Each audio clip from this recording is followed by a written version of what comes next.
안녕하세요. 저는 서울에서 곱창만 30년째 만들어 팔고 있는 한 여성입니다.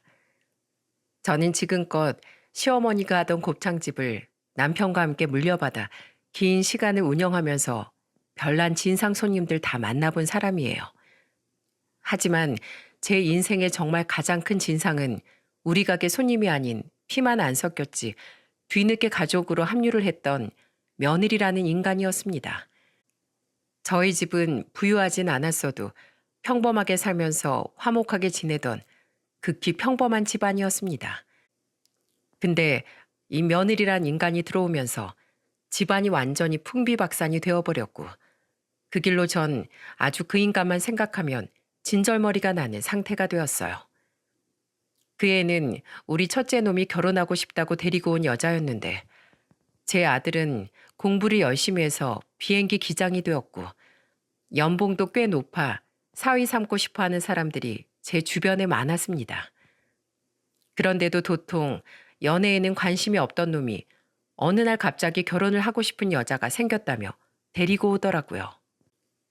그 여자도 꽤나 사회에선 좋은 직업 가지고 잘 나가는 듯 했었어요.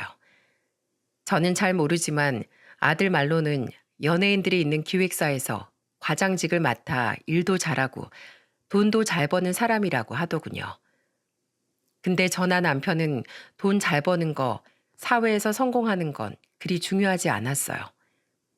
우리 둘 다 소박한 인생을 살면서 늘 만족할 만큼의 벌이만 바라며 살아왔었기에 그런 것에 대해선 전혀 욕심이 없었죠. 다만 인성을 중요하게 생각했습니다. 사회에서 아무리 잘 나간다고 한들 성격이 개차반이면 안 되는 거 아니겠어요? 그래서 늘 우리 아이들을 양육할 때도 항상 공부는 못해도 부끄럽게는 살지 말라고 가르치며 키웠었죠. 그 덕에 저희 아이들은 어딜 가도 인정받는 훌륭한 아이들로 자랐습니다.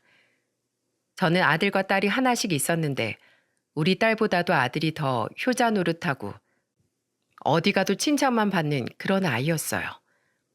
그런 애가 결혼하고 싶다는 사람을 데리고 오니 저희로서는 너무 궁금했죠. 반갑기도 하면서 걱정도 되는 마음으로 처음 인사 온 그 아이를 보는데 그때는 정말 마음에 들었습니다. 왜냐하면 말도 조신하게 잘하고 행동 하나하나에 예의가 묻어있는 게 참 예뻐 보였거든요.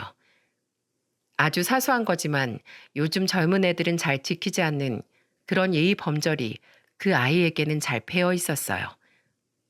첫날 만났던 자리에서 한식집에서 만나 같이 식사를 하고 있는데 음식이 나오고 있는데 음식을 먹질 않더라고요. 그래서 저희 남편이 물었어요. 왜 음식이 나오는데 먹질 않아요? 얼른 들어요. 아, 두 분이 먼저 드시고 먹으려고요.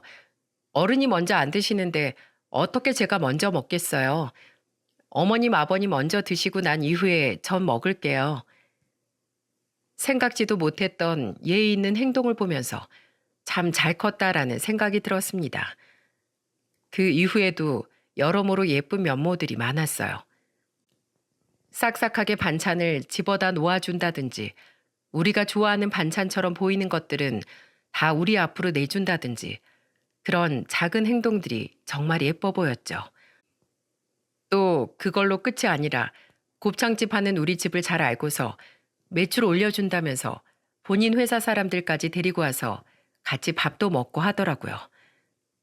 그때마다 어찌나 싹싹한지 일행이 있는데도 불구하고 가게 일손을 돕고 서빙까지 하면서 열심히 도와주기까지 했어요.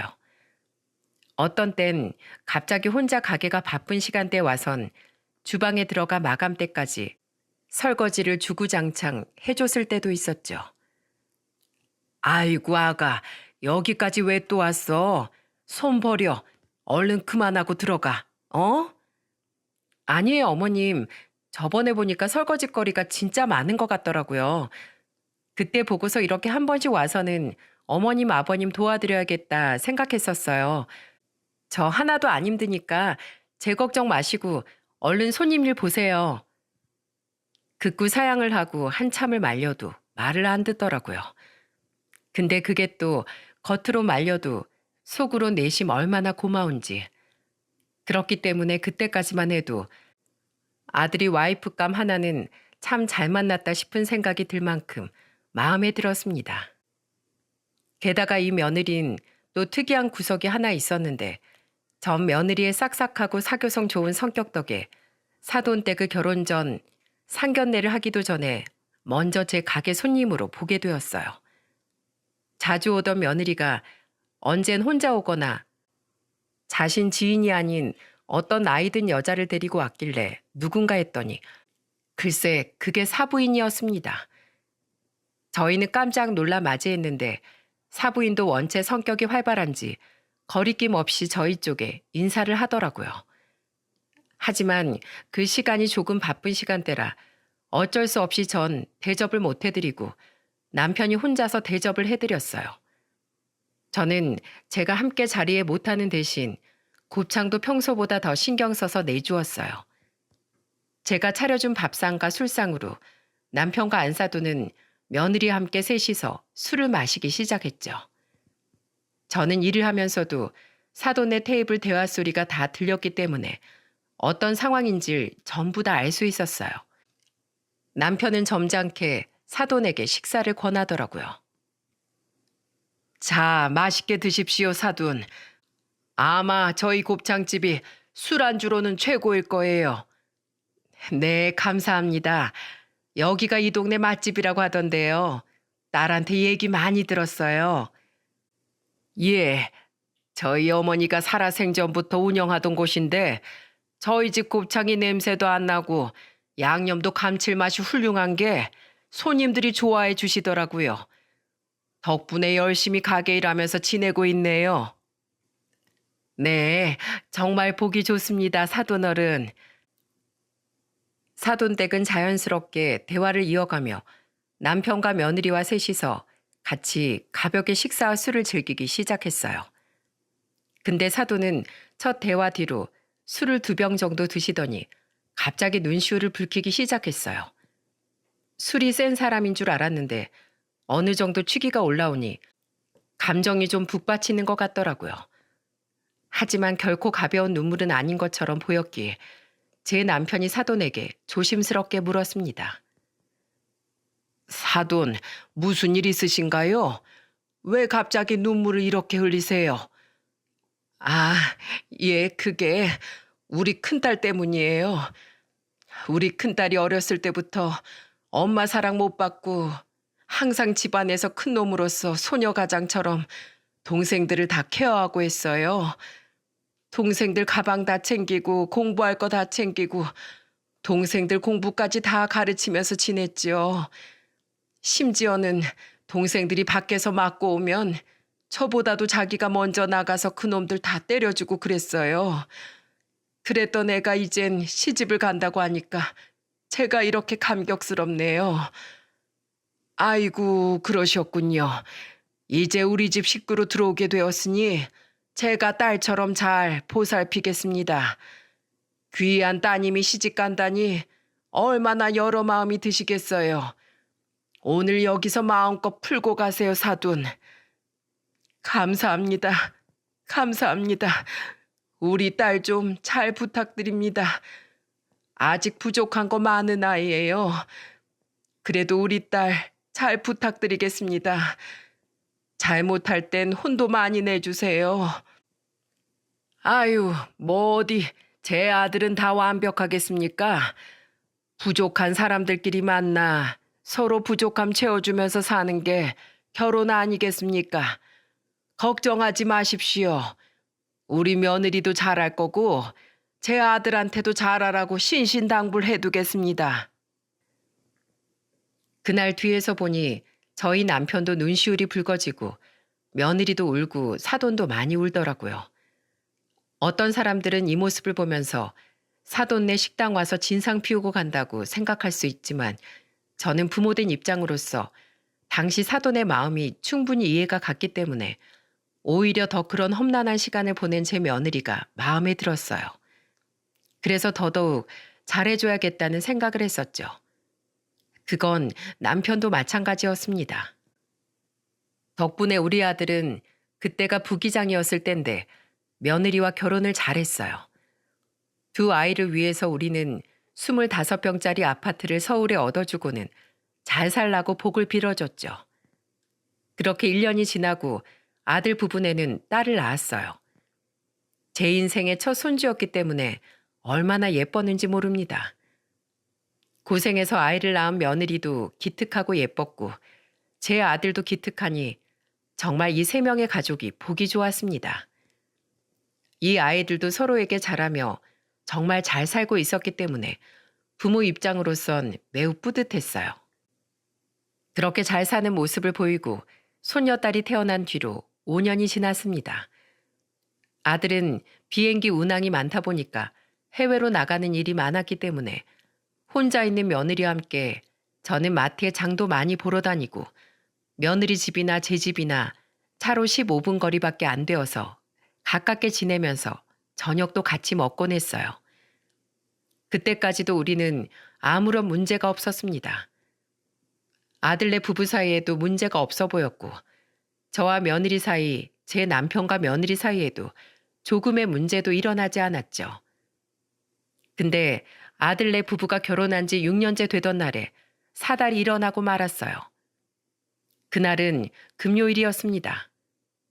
제 손주는 어린이집에 가 있는 상태였는데 저는 백화점에 갔다가 손주 옷을 2벌 정도 샀었는데 마침 지나가는 길에 아들 집으로 가서 직접 전해주고 갈 생각으로 그 집으로 가려고 했었어요. 아들은 비행이 있어서 미국으로 건너간 상황이었기에 저는 아들이 아닌 며느리에게 전화를 걸었습니다. 근데 3번이나 전화를 해도 받질 않는 거예요. 원래는 한 번만 전화를 해도 잘 받는 아이였는데 바빴는지 전화를 안 받길래 저는 아들네 집 거실에다가만 놓고 갈 생각으로 아들네 집으로 향했습니다. 비밀번호는 서로가 다 공유를 해서 알고 있었어요. 혹시나 며느리가 불편해할까봐 전 물어보지 않았는데 언젠가 며느리가 먼저 말을 해주더라고요. 어머님, 저희 집 비밀번호 2580이에요. 가운데만 주르륵 누르시면 돼요. 쉽죠? 전 어머님 댁 비밀번호 아는데 어머님도 알고 계셔야죠. 그리고 종종 저도 바쁘면 우리 애기 어머님 아버님이 데리고 와주시는데 그때마다 가게나 어머님 댁에 가 있을 수도 없으니까 애기 하원하거나 또 어머님 필요하시면 비밀번호 누르고 편하게 저희 집 들어가 계세요.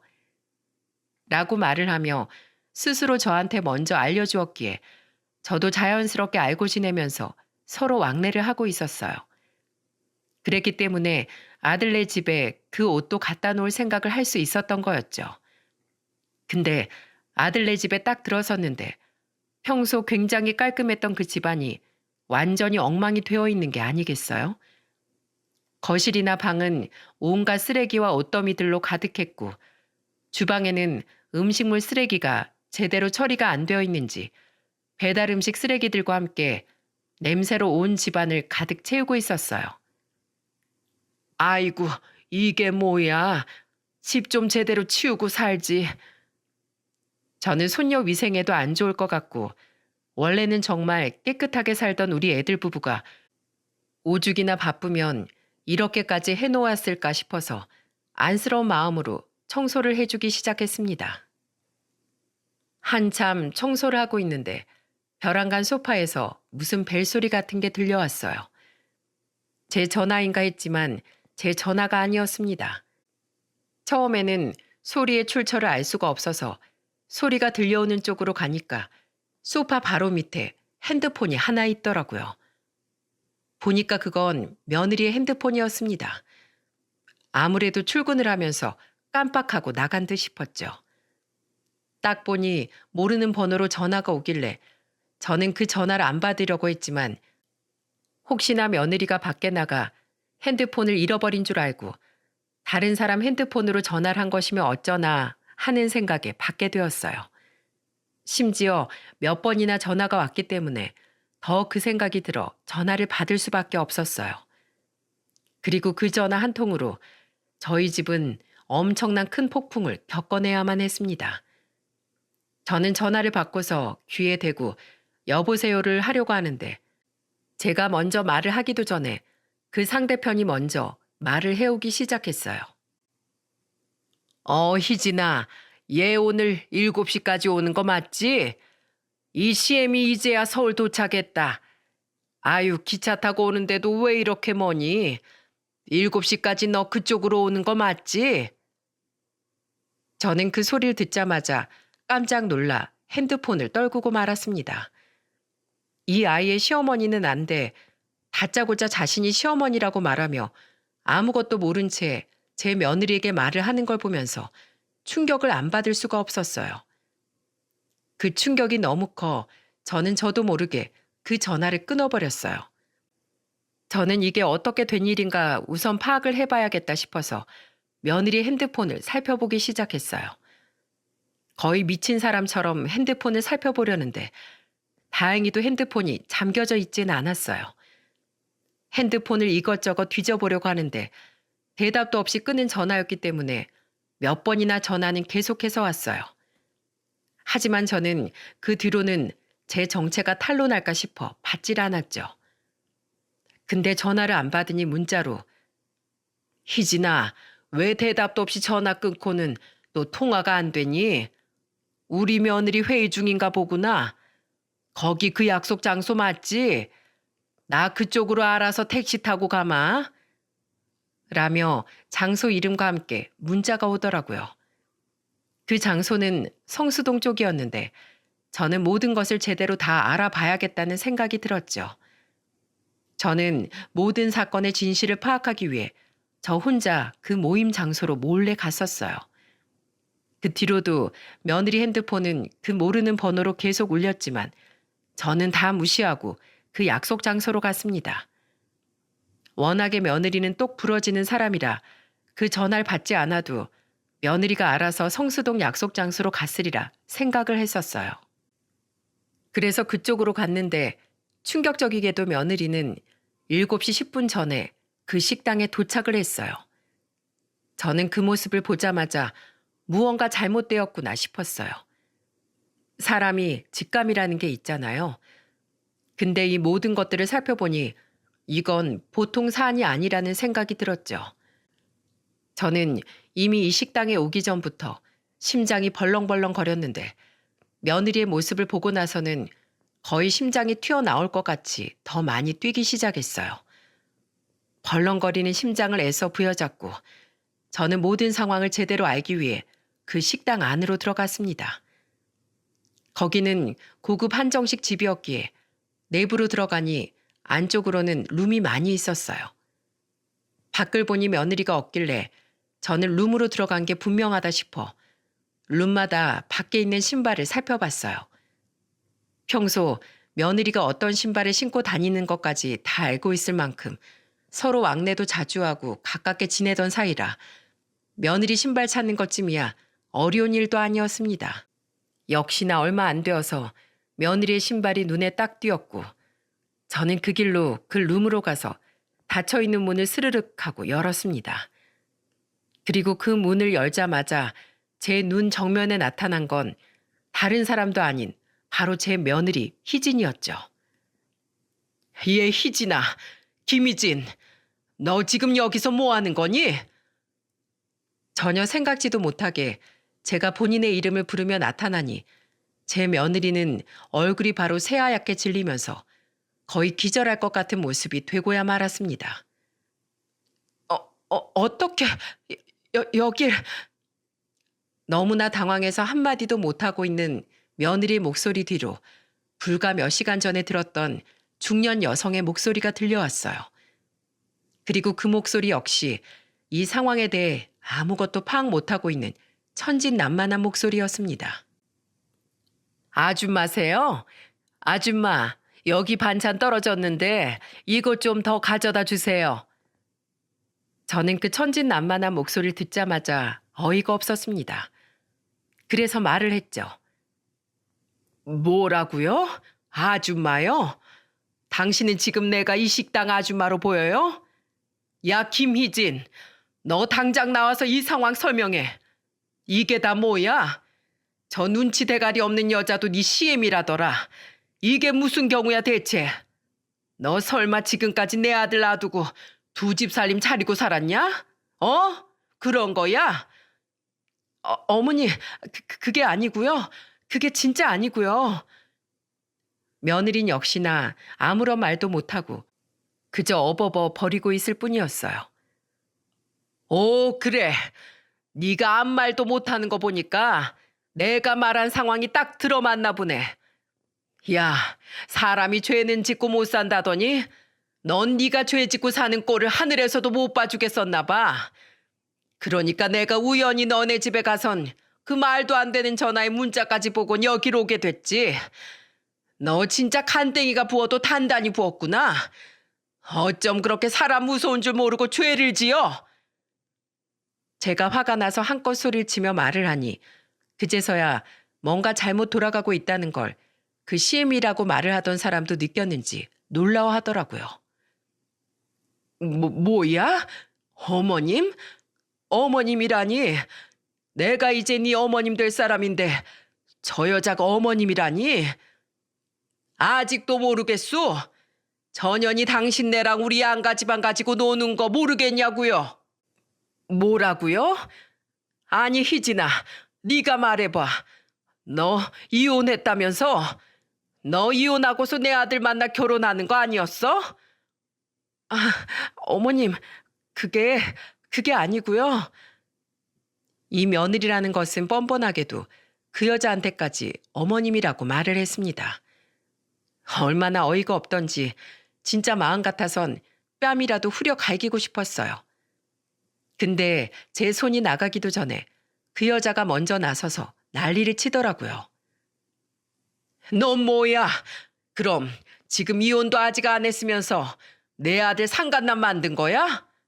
그럼 지금 내 아들이랑 우리 다 가지고 논 거네? 너 진짜 미쳤니? 네가 감히 내 아들이랑 우리 집안을 가지고 놀아?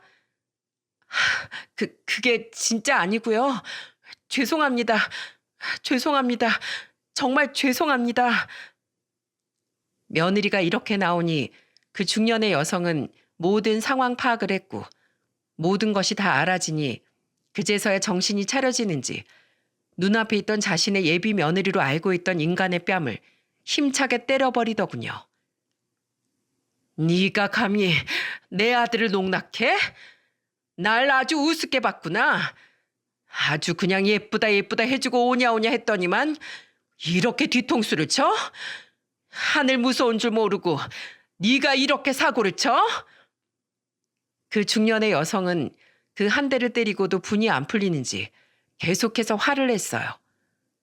덕분에 그 식당 안은 난장판이 되고야 말았습니다. 한참 난동을 피우던 그 여자는 어느 정도 흥분이 가라앉았는지 저한테 와서 생각지도 못한 행동을 하더라고요. 그건 바로 사과였습니다. 저 미안하게 됐습니다. 정말 죄송하게 됐어요. 우린 정말 몰랐습니다. 진짜로 몰랐어요. 알았으면 이런 자리를 만들었겠어요?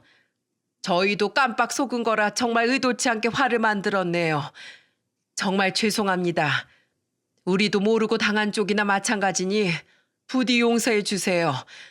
대신 다신 눈앞에 나타나는 일은 없을 겁니다. 근데 전 화가 가라앉지 않았어요. 어디까지나 이건 저희 집에서 다 당한 거나 마찬가지였기 때문에 절대로 그냥 넘어갈 수가 없었죠. 몰랐다고요? 그래, 몰랐을 수도 있겠지. 근데 그 모른다고 한들 당신 아들이 내 아들한테 상처 준 상간남이라는 사실이 바뀌나요? 모르고 그랬든 알고 그랬든 그건 내 알 바 아니고 당신들 내 아들한테 위자료 톡톡히 내놔야 할 거요. 그리고 너 김희진, 니년 하나 때문에 양쪽 집안을 발칵 뒤집어지는구나. 내가 널 어떻게 생각했는데? 내가 널 얼마나 믿고 얼마나 예뻐했는데. 다 필요 없다. 내 손녀 어디 있어? 내 손녀딸 어디 있냐고? 아, 그게 엄마한테 있어요. 알고 보니 이 짓거리를 하려고 소녀딸은 이미 사돈댁으로 보냈던 것 같았어요. 저는 그것도 참 기가 차더라고요. 얼마나 철두철미하게 계획을 세웠으면 손녀딸까지 미리 사돈댁으로 보냈을까 싶어 정말 기가 찼습니다. 이미 손녀딸은 사돈집으로 가 있는 걸 파악한 상황에서 며느리라고 알고 있던 그 인간 바로 옆에 있는 젊은 남자를 보니 딱 봐도 상간남이었어요. 그래서 제가 단도직입적으로 물었죠. 이봐요, 당신. 당신 알고 만났어, 모르고 만났어? 내 아들이랑 결혼한 상태인 거 정말 모르고 만났어? 아니잖아. 이걸 어떻게 모를 수가 있어? 당신 조사하면 다 나와. 당장 바른 대로 말해. 제가 극도로 흥분을 해서 말을 하니까 그제서야 그 상간남이 모든 것을 수긍한다는 마냥 고개를 푹 숙이고 있는 거 아니겠어요? 그게 죄송합니다. 그 대답과 함께 난리가 난 건 제가 아닌 그 상간남의 엄마였습니다. 뭐야? 너 알고 있었어? 너 알면서도 다 만난 거야? 네가 어떻게 그래? 네가 그러고도 인간이야? 네가 어떻게 파렴치한 짓을 해?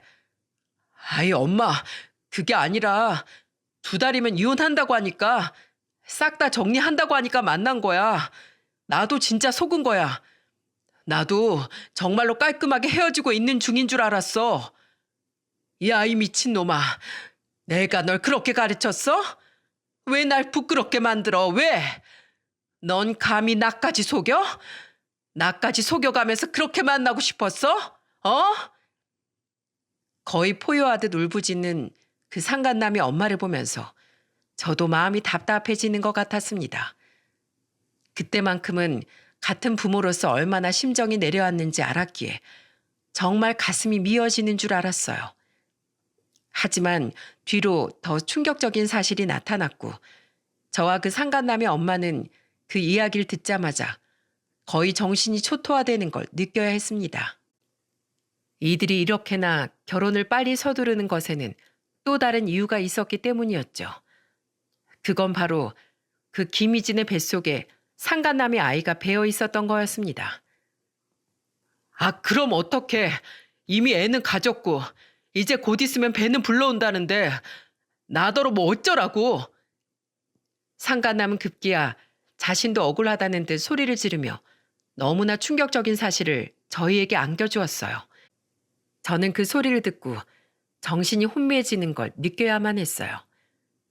그 상간남의 말을 듣고 진짜 진실을 알고 난 뒤에 저는 수만 가지 생각이 스쳐 지나갔는데 만약 혹여라도 이 둘이 몰래 결혼을 추진했다가 잘못되어서 헤어지기라도 했었다면 이 김희진은 분명히 뱃속에 있는 애가 내 아들의 핏줄이라고 속였을 것이 분명했고 아들을 포함한 우리 집 식구들은 그 누구도 의심하지 않은 채로 그 상간남의 애를 우리 둘째 손주라고 생각을 했을 것이기 때문에 거기까지 생각이 미치니 정말로 돌아버리는 줄 알았습니다.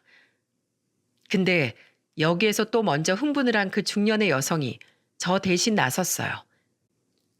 그 룸에 있던 옷걸이를 가져다가 자신의 아들을 마구 패버리더라고요.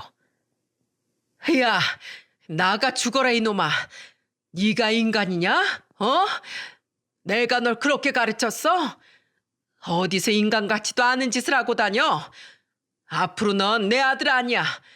너 아주 호적에서 파버릴 줄 알아. 옷걸이로 자신 아들의 몸 여기저기를 때리며 울부짖으며 말을 하는 그 중년 여성은 그래도 정신이 온전히 박혀있는 사람이었습니다. 결국 이 젊은 두 사람은 저희 앞에 무릎을 꿇고는 싹싹 빌어야 했어요. 그리고는 저는 증거를 제대로 남기기 위해서 이 모든 것들을 다 영상으로 찍어서 남겼어요. 야, 이 나쁜 놈들아. 니네는 사람도 아니야. 그리고 특히 너 김희진. 넌 내 아들이 너한테 어떻게 했는데. 지금도 비행 나가서 아무것도 모르고 지 처자식 위해서 일하고 있는 앤데 그런 애 뒤통수를 쳐? 네가 감히? 너 두고 봐. 내가 절대로 가만 안 둘 거야. 어머님, 저도 정말로 이렇게 될 줄 몰랐어요. 정말로 애가 생겼을 줄은 꿈에도 몰랐단 말이에요. 저도 어쩔 수가 없었어요. 어쩔 방도가 없었다고요. 그래서 네가 선택한 게 결국 이 상간남이랑 합치는 거였냐? 내 아들이랑 내 남편 다 속여먹고 이 인간이랑 합치는 거였냐고. 실은 고민 중이었어요. 저도 정말 어떻게 해야 할지 몰라서 정말 너무너무 힘들었다고요. 나 참 기가 막혀서. 오, 고민 중이었다고? 그래, 어디 그 고민 내가 끝내줘 볼게. 어디 제대로 정신 차려봐라. 저는 고민 중이었다는 그 뻔뻔한 말을 듣고는 기가 차서 제대로 정신을 번쩍 차리게 해줄 대책을 마련했습니다. 그리고는 제 눈앞에 있던 동치미 국물을 그 기미진 머리 위로 확 뿌려버렸어요. 얘따, 고민할 게 뭐가 있냐 대체. 넌 이제 내 며느리 아니야. 너한테는 이미 선택권이라는 건 없다고. 알아들어? 어디 동치미 국물 맛 좀 시원하게 보고 시원하게 정신 차려라 이 고얀 거사. 아, 어머니, 이게 뭐 하는 짓이에요? 진짜. 김희진 이것은 동치미 국물로 머리를 감고도 정신 못 차리고는 오히려 저더러 그 국물을 뿌렸다고 짜증을 내더군요. 참 환장할 노릇이었습니다. 뭐 하는 짓이긴. 이건 이제 시작에 불과해. 너 내가 어떻게 하는지 두고 봐. 내 아들 배신하고 우리 가족을 기만한 대가 톡톡히 치르게 해줄 테니까. 그리고 너희 나쁜 놈의 상간남아. 너도 각오하는 게 좋을 거야. 난 절대로 이대로 안 넘어갈 거니까. 저는 바락바락 소리를 질러놓고는 그 자리를 박차고 나왔습니다.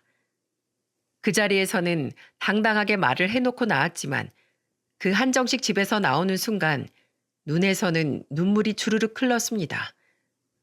어떻게 주체를 할 수 없을 만큼 눈물이 나왔어요. 아무리 세상이 무섭다고 하지만 저는 제 아들에게 이런 일이 일어날 줄은 몰랐어요. 나중에 아들과 이혼하는 과정에서 알아보니까 우리 아들이 비행 때문에 집을 비우는 일이 많다 보니 며느리는 그 틈을 타서 계속해서 바람을 피워왔던 거였어요. 거기다 그게 하루 이틀도 아닌 무려 1년을 그래왔다는 사실을 알게 되면서 더더욱 우리는 한탄을 할 수밖에 없었죠.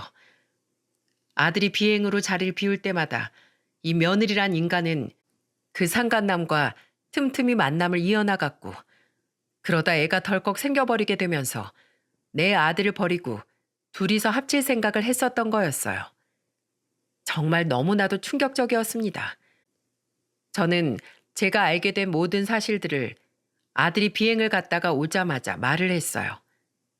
바로 전화해서 알릴까도 싶었지만 남편과 먼저 이야기를 해보니 비행에 차질을 줄 수 있으니 심신 안정을 위해서라도 갔다 오면 이야기하자는 결론이 나왔어요.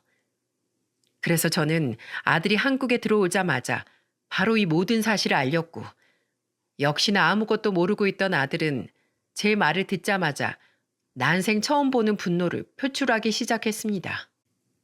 당시 그 며느리란 애는 집에서 꼼짝없이 지내고 있었는데 아들이 며느리를 보자마자 질근질근 밟아버린 듯 했어요. 아들은 저한테 그 모든 이야기를 듣고 너무나 크게 흥분을 하고 있었기 때문에 처음 보는 아들의 모습이만큼 무슨 일을 저지를지 몰라 불안한 마음에 아들 집으로 저와 남편이 따라가서 그 집에서 일어나는 모든 일을 다 볼 수 있었습니다. 아들은 그 집에 들어가자마자 자신이 믿었던 와이프 얼굴을 보자마자 곧바로 지나쳐 안방으로 들어가더니 그들의 결혼 사진부터 시작해 며느리의 짐을 죄다 가지고 나오기 시작했어요. 그리고는 거실에 있던 큰 결혼 사진 액자는 아예 들어 올리더니 바닥으로 내팽개치면서 다 깨 부셔버렸죠. 그것뿐만이 아니었어요.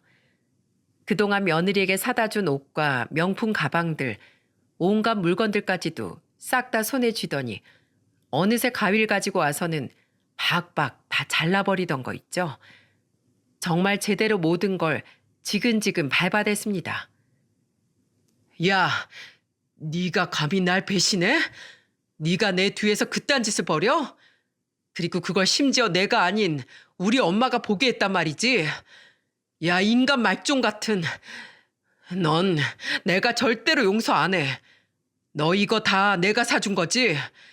넌 지금부터 다른 거 걱정하지 말고 네 인생이 이 바닥에 깔린 물건들처럼 산산조각 날 걱정만 해야 할 거야. 내가 이 물건들처럼 네 인생 제대로 박살 내줄 테니까 딱 기다려. 여보, 미안해. 실수였어. 정말 단순한 실수. 여보도 알잖아. 나 외로움 많이 타는 거. 난 너무너무 외로운데 당신은 자꾸만 집을 비우니까 그래서 나도 어쩔 수 없이 그런 거야. 당신만 집 안 비우고 내 옆에 계속 있었어 봐. 내가 그런 짓을 하나. 근데 당신이 없으니까 맨날 내 옆자리 비워두니까 그래서 어쩔 수가 없었어. 이런 날 이해 못 해줘? 어떻게 당신이 그럴 수가 있어? 뭐야? 너 지금 그걸 뚫린 입이라고 짓거리고 있냐? 와, 진짜 양심 없네 이거. 야, 내가 집을 비워서 네가 외로워서 바람을 폈다고? 진짜 핑곗거리도 가지가지다. 어이가 없다, 어이가 없어. 안 되겠다. 넌 진짜 제대로 혼이 나봐야겠어. 야, 너 진짜 두고 봐라. 조만간이다, 조만간 네 인생 박살 내줄 거야. 아들은 눈빛이 무서워 다가가지도 못할 만큼 화가 많이 나 있었어요. 하지만 여전히 며느리는 저한테 그랬던 것처럼 남탓만 하면서 자신이 저지른 짓을 합리화하기에 바빴습니다. 그랬기 때문에 아들은 더더욱 화가 나서 며느리를 용서할 수 없어 했어요. 결국 아들은 더 참지 못하고 며느리의 머리채를 잡아 끌고서는 집 밖으로 내쫓았습니다. 당시에는 제 손녀딸도 있었지만 손녀딸은 남편이 집에 들어가자마자 데리고 놀이터로 나갔기에 그 자리에는 없었어요.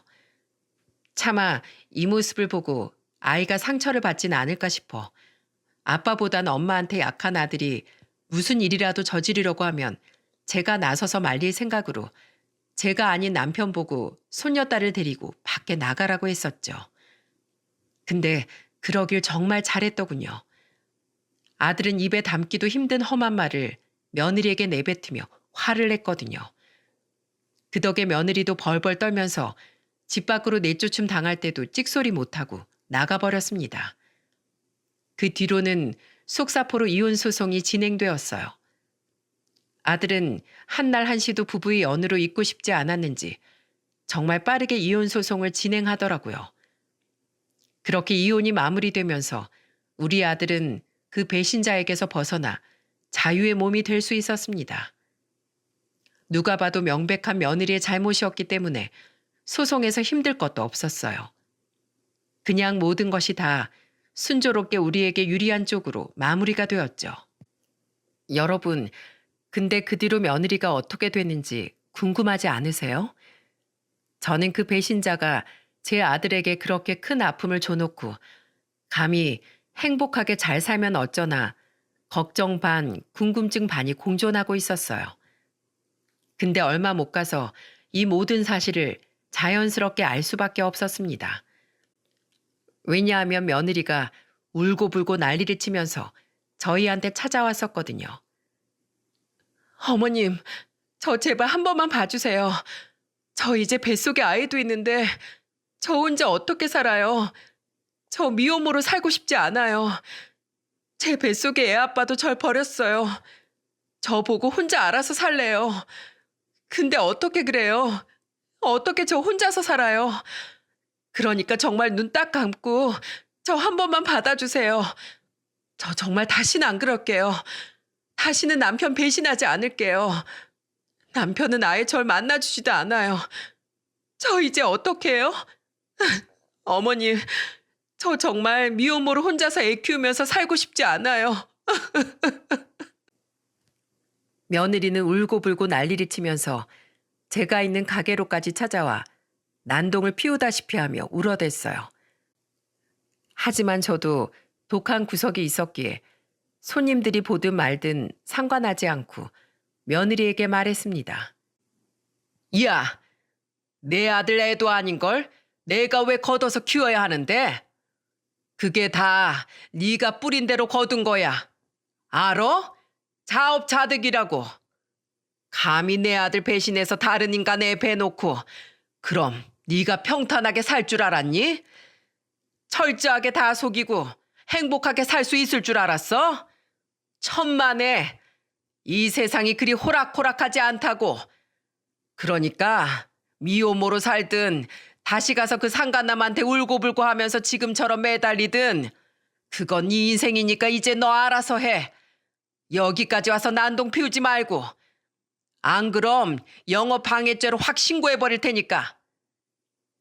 제가 강하게 이야기를 해버리니 며느리는 울고불고 하다가 결국엔 손님들이 다 수근수근하며 자신을 보며 손가락질하니 그제서야 주랭랑을 쳐버렸어요. 저는 기분 나빠서 그 애가 나간 순간 가게 앞에다가 소금까지 뿌려버렸습니다. 며느리가 구구절절하게 매달리며 하는 얘기를 들어보니까 내 아들을 배신하고 그 상간남한테 가서 살고 있을 거라 생각했던 며느리는 알고 보니 그 인간한테도 철저하게 버림을 받았던 거였어요. 며느리는 당연히 제 아들과 이혼하고 나서 그 상간남과 다시 재혼을 하기 위해 그 집에 찾아갔는데 그 상간남 엄마가 절대로 허락을 안 해줬다고 하더라고요.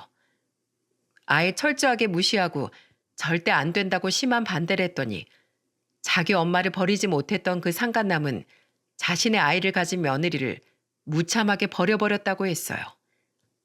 그날 보니 상간남네 엄마도 개념이 제대로 박혀있는 사람 같아 보였는데 역시나 그런 며느리는 받아들일 수 없다고 말하면서 완전히 반대를 했나 보더라고요. 그렇게 며느리는 제 아들한테도 버림받고 그 상간남에게도 철저하게 버림을 받은 나락 인생이 되어버리고 말았습니다. 근데 며느리의 나락 인생은 여기에서 끝나지 않았어요. 이건 역시 저희가 알고 싶어서 알아낸 게 아니라 사돈댁이 먼저 와서 저희에게 무릎을 꿇으며 용서를 구했기 때문에 알게 되었죠. 저희는 며느리와 인연을 깨끗하게 정리했는데 며느리는 이 두 남자에게 버림을 받으면서도 끝까지 자기 엄마한테는 말을 안 한 듯 했어요. 어떻게든 두 남자 중 한 명한테 빌붙어 모든 것을 다 비밀로 하고 살 작정이었나 본데 그 누구도 받아주질 않으니 지 엄마한테 갈 수밖에 없었겠죠. 근데 제가 아는 안사도는 정말 올곧은 사람이었기에 자신의 딸이 몹쓸 짓을 했다는 걸 알고는 거의 쓰러지듯 충격을 받았던 것 같았어요. 모든 이야기를 자신의 딸에게 들은 안사도는 그 자리에서 자신의 딸내미를 버려버렸다고 했어요. 그동안 남편도 없이 외롭게 사는 사돈댁에게 아들 같은 존재가 되어준 사이를 철저하게 배신해버린 자신의 딸을 용서할 수가 없었다고 하더군요. 내 딸이지만 저도 용서가 안 됩니다, 사돈. 내가 우리 사위를 어떻게 생각했는데 비행으로 힘든 생활하면서도 늘 꼬박꼬박 제 집에 와서 저랑 밥도 먹어주고 술 친구도 되어주고 또 한 번씩은 같이 바람도 쐬주면서 저한테 얼마나 잘했던 사이였는데 그런 사위를 두고 그 험한 짓을 하다뇨. 이건 저도 용납이 안 되는 행동이에요. 다시 한번 제가 사과드리겠습니다. 모든 게 다 제 탓입니다. 애비 없이 애 잘못 키운 제 잘못이에요. 정말 죄송합니다. 면목이 없습니다, 사돈. 아닙니다. 그게 어디 다 부모만의 잘못인가요? 저도 부모로 살아봤지만 내 뜻대로 안 되는 게 자식인걸요. 됐습니다. 저도 희진이한테 받은 상처가 너무 커서 앞뒤 생각 않고 다 잘라버렸습니다. 그거 생각하면 저 사돈한테도 몹쓸 짓 한 거나 마찬가지인걸요. 오히려 이렇게 저한테 와서 말씀을 해주시니 감사할 따름입니다. 정말 감사합니다. 부디 사돈도 몸조리 마음조리 잘하시고 이 어려움 잘 이겨내시길 바라겠습니다. 그렇게 말하며 울면서 나간 사돈의 뒷모습은 너무나 안쓰러웠습니다. 며느리는 두 남자도 모자라 이제는 자신의 부모에게까지 버림을 받은 걸 보면서 이게 바로 바람핀 자의 최후구나라는 생각이 절로 들더라고요. 비록 사돈이 지금은 자신의 딸을 버렸지만 팔은 안으로 굽는 것이기에 언젠가는 또 자신의 딸을 받아줄 수밖에 없겠죠. 하지만 그 전까지는 아마도 며느리는 버림받았다는 고통 속에서 계속해서 살 것 같네요.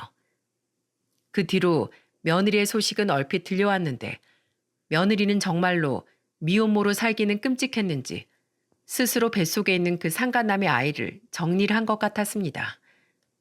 평소 아들이 친하게 지내던 지인이 그 며느리와도 좀 각별하게 지내고 있었는데 그 소식을 전해준 것 같더군요. 참으로 비참한 최후였습니다.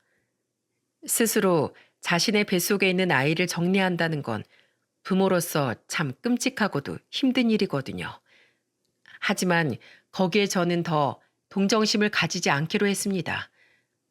여전히 내 아들은 그 배신당한 고통 속에서 살고 있었거든요. 아들은 이혼 당시 그 상간남에게까지 위자료를 톡톡히 받아내며 제대로 복수를 했지만 그 속은 이미 완전히 다 뭉개진 뒤였습니다. 심지어 아들은 어떤 짓까지 했냐면 지금까지 자신의 딸이라고 믿고 있었던 제 손녀딸도 혹시나 자신의 딸이 아니면 어쩌나 하고 친자 검사까지 따로 했었어요. 그건 저와 남편도 동의를 했습니다. 왜냐하면 며느리의 만행이 그 한 번이라는 보장은 어디에도 없었기 때문이었죠. 친자 검사 결과가 나오기 전까지 저희 부부와 제 아들은 정말 피가 말리는 듯한 고통과 긴장감을 느끼며 있어야 했어요. 검사 결과가 나오는 날짜가 되고 아들은 그 친자 검사지를 손에 쥐고는 한참을 손만 떨면서 쉽사리 열어보질 못했어요. 그러다가 큰맘 먹고 열어본 그 종이를 확인하자마자 아들은 거의 울부짖으며 꺼이꺼이 울기 시작했죠. 저와 남편은 설마 하는 마음으로 아들에게 물었습니다. 왜 이래? 왜 이렇게 울어? 설마 아니지? 설마 얘도 네 딸이 아닌 거 아니지? 엄마, 엄마, 내 딸이 맞아요. 내 딸이 맞았어요. 아이고, 그래, 다행이다. 정말 천만 다행이야. 제 아들은 제 손녀딸이 자신의 친자라는 걸 확인한 순간 안도감이 밀려오면서 그렇게 펑펑 울어댔던 거였어요. 그 사실을 다 확인하자마자 남편까지 저희 세 명은 서로를 부둥켜 안으며 한참을 울었습니다. 그 뒤로 아들은 그나마 안정이 되었지만 그래도 자신이 사랑했던 사람에게 당했다는 그 배신감과 상처에 못 이겨 결국엔 직장에는 휴직을 내고 한참을 방황하며 힘들어했어요. 매일 술로 지내고 끼니도 제대로 안 챙긴 채 정말 폐인이 되어 지냈죠. 그나마 다행이라면 아들이 이혼 후에는 저희 집으로 손녀딸과 들어와 같이 살았기에 제가 억지로라도 죽 한 숟가락 먹여가며 버틸 수 있게 할 수 있었다는 거였죠. 근데 그 생활도 그리 오래 가진 않았습니다. 왜냐면 이 조그만한 아이가 자신의 아빠의 감정을 다 느꼈는지 무슨 말을 한 것도 아닌데 자기 아빠를 꼭 껴안아 주면서 그러더라고요. 아빠 울지 마. 아빠 넘어졌어? 괜찮아. 안 아프면 괜찮은 거야. 우리 선생님이 넘어져도 안 아프면 괜찮다고 했어. 그리고 넘어진 친구가 울면 꼭 안아주라고 했어. 아빠 넘어졌어? 내가 안아줄게. 아빠 울지 마. 괜찮아. 아무것도 모르는 손녀딸이 마치 무언가를 아는 듯이 괜찮다고 말하며 아들을 다독여주는데 그 모습을 보면서 저도 아들도 울 수밖에 없었습니다. 그리고는 아들은 그 뒤로 자신의 딸을 봐서라도 정신을 차려야겠는지 그동안 방치하던 수염도 다 깎고 말끔하게 씻고는 옷도 단정하게 차려입었더라고요. 그리고는 회사에 다시 복직 신청을 해서는 지금 성실하게 회사 생활을 잘 하고 있어요. 그게 지금 벌써 1년이 된 이야기네요. 지금 제 아들과 손녀딸, 그리고 저희 부부는 넷이서 같이 살면서 잘 지내고 있는 중이에요. 제 딸이 한 번씩 와서는 자기 조카랑 놀아주고 용돈도 주면서 엄마의 빈자리를 채워가고 있는 중이죠. 덕분에 제 손녀딸도 처음엔 엄마를 좀 찾더니 이제는 안 찾고 있답니다. 초반엔 어찌나 지 엄마를 찾던지 제 마음이 다 찢어지는 것 같았습니다. 하지만 손녀딸에게 지 엄마를 보여줄 수는 없었기에 엄마의 빈자리를 메꿔주기 위해 온갖 노력을 다했어요. 그랬더니 지금은 엄마도 안 찾으면서 많이 안정적으로 지내고 있는 중이랍니다. 사람 하나 잘못 들어와 한 집안이 풍비박산이 나고 저희 집도 모자라 그 전 며느리는 두 집을 엉망으로 만들고 자신의 엄마한테까지 버림을 받으면서 비참한 삶을 살게 되는 걸 보면서 참 사람 일은 모르는 거구나 싶었습니다. 나한텐 절대로 일어나지 않을 거라 여겼던 일이 일어나는 걸 보면서 전 어떤 것도 이제는 간과하며 살면 안 되겠다는 생각이 들었어요. 그래서 더 정신 바짝 차리고 앞으로를 잘 살아가려고 노력하는 중이죠. 다른 사람은 몰라도 제 며느리만큼은 안 그럴 거라고 생각하며 간과했던 것이 너무나 큰 아픔의 결과로 왔기 때문에 저는 당분간 사람을 믿는 것도 좀 힘들 것 같아요. 여러분, 우리나라는 결혼을 하면서 검은 머리가 파뿌리가 될 때까지 함께 하겠다는 맹세를 하곤 하잖아요. 하지만 요즘 시대는 그 맹세도 다 저버리고는 결혼한 지 1, 2년 만에 아니 몇 개월도 못 가 이혼하는 경우가 태반이라고 합니다. 이 씁쓸한 현실 속에서도 여러분만큼은 행복한 가정을 꾸리고 그 가정을 오랫동안 잘 유지하며 사셨으면 좋겠습니다. 부디 저와 같은 아픔을 겪지 마시고 자신의 가족들과 영원히 행복만을 누리며 사시기를 제가 응원하며 바라겠습니다. 여러분도 제 아들과 손녀딸을 응원해 주시고 가능한 빨리 그 배신의 상처가 완전히 다 회복이 되어 좋은 사람 만나 또 평생의 인연과 함께 행복하게 살 수 있도록 응원을 해주세요. 저의 사연을 들어주셔서 정말 감사합니다.